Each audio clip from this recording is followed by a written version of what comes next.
nag-enjoy ako sa pag-uusap namin ni Miss Cynthia at ang dami ko natutunan regarding sa pagtulong ng agham teknolohiya at inobasyon regarding dito sa ating agriculture na industry. At hindi lang yan, alam mo ba, pinuntahan din namin yung tissue culture facility, no? Doon nakita ko kung ano talaga yung importansya ng ginagawa nila para makatulong dito sa mga farmers natin sa business.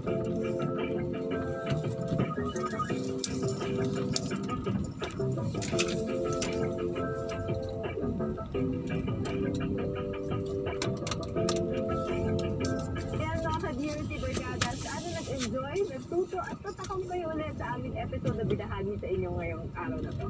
Ako ang inyong beauty queen / science teacher, Rihanna Agata Pangindian.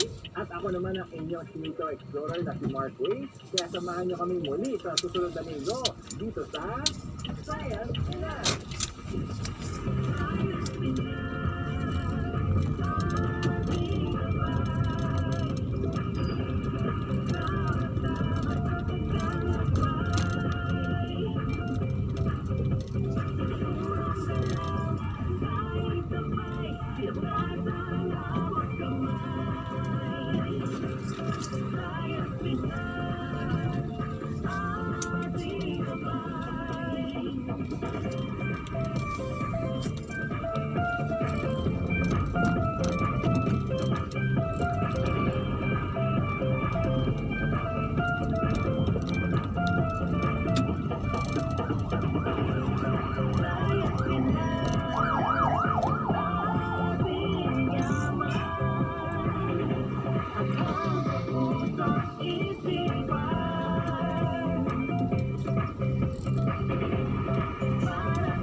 Gabay para sa mga Pilipino sa ibang bansa na boboto sa eleksyon 2025. Boboto ang mga Pilipino sa ibang bansa sa pamamagitan ng Internet-based voting system.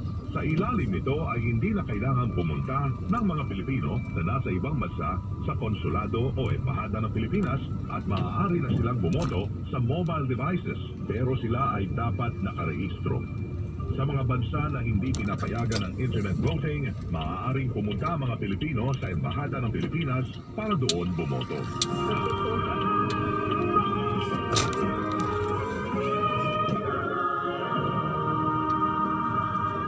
Kilalanin, kilatisin, dapat totoo. Ang eleksyon 2025 ay dinataguyod ng Super Radio DZBB, WBTV, Super Radio at Barangay FM stations nationwide sa pakipagtulungan ng Commission on Elections. Ang Super Radio Stations nationwide sinisiguradong mabilis sa pag-atid ng headlines, breaking news at mga special coverage sa ating mga kababayan. Ito ang GMA Integrated News, ang News Authority ng Pilipino.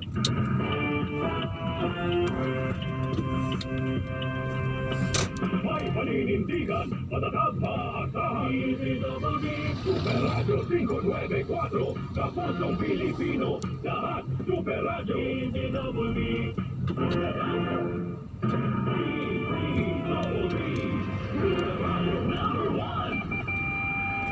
Alas 9:32 ng umaga. Ano life goals mo? Mapapamilya, trabaho, o pagre-retiro? Pag-usapan natin yan sa Bahay at Buhay. Kasama si Lala Roque. Hello! Magandang umaga po muli mga kapuso! Andito tayo sa ating programa. Nabanggit ko na po kanina kung ang pinakatutok mula kanina pang umaga, no? Pinoy MD sa Double B pala.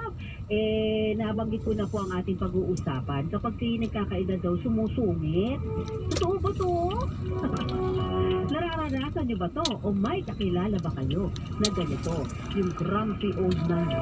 Sabay, ang sungit, matandang dalaga kasi ilang beses ko nang naririnig yung mga katagang yan. Pero Totoo ba talaga to na nababago ang ugali kapag nagkakaedad? Sige nga, ikaw ba? Yan ang ating question of the day. Naniniwala ka ba dito na sumusungit daw talaga ang tao kapag nagkakaedad, mapalalaki o babae man? Dilibi text connect natin 0917-594-5941 sa aming FB Live po, FB page, at Super Radio DZWB 594 kHz, TikTok at X account at EZTV, maliliit na letra. Meron din po kami sa YouTube ha. Pero ayan, nabanggit ko na, pwede na kayo magkomento sa ating FB page. Pwede rin po sa ating DZBB Text Connect para agad kong mabasa ang inyong saloobin at naniniwala ba kayo na kapag nagkakaedad ay sumusungit? Totoo ba to? Kasi alam nyo, maaaring napapangiti kayo, akala nyo okay lang, pero meron naman ding ibang issue na kailangan na ng anger management.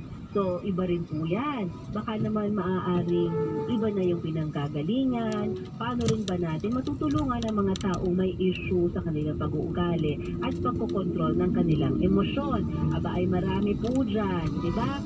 Napapaaway. Diyan na lang sa kalsada, kaya nga may road rage, di ba? Yung mga anger management issues na yan, posible bang part lang talaga, hormonal change ba, o baka may mas malalim pang problema? Kaya yan po ating tatalakayin ngayong umagang ito sa ating programa. Samahan niyo po ako hanggang alas 6:30. Pero bago po tayo magpatuloy sa ating paksa ngayong umagang ito, eto muna Double B, bagong-bagong mga balita na tinutukan ng Super Radio DZWB. 49 pesos na maximum suggested retail price o MSRP sa imported na bigas maaari pang maibaba ayon sa Department of Agriculture. Acting Director ng PNP Anti-Kidnapping Group inalis na sa pwesto. Bulkan Canlaon, 3 beses nagbuga ng abo sa loob ng 24 oras. Office for Transportation Security muling pinalalahanan ng publiko na huwag magdala ng bala bilang anting-anting sa mga paliparan. At sunog sumiklab sa Longos, Malabon City sa unang araw ng Fire Prevention Month.